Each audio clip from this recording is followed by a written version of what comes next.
খুব রিস্ক এই অটোগুলো চলে এখান থেকে, মানে অটো এখানে গাড়ি অ্যাক্সিডেন্ট হওয়ার অনেক সম্ভাবনা থাকে।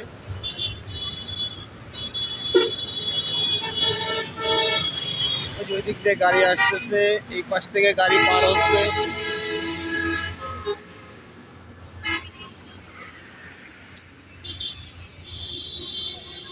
আমাদের আসলে অনেক সতর্কতার সহিত রাস্তা পারাপার করতে হয়।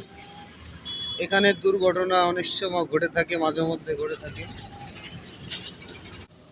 তার একটা অটো আসতেছে, অনেক রিস্ক। প্রথমে একটা রাস্তা পার হয়, তারপর আরো একটা রাস্তা পার হয়, ওই যে একটা বাস আসতেছে।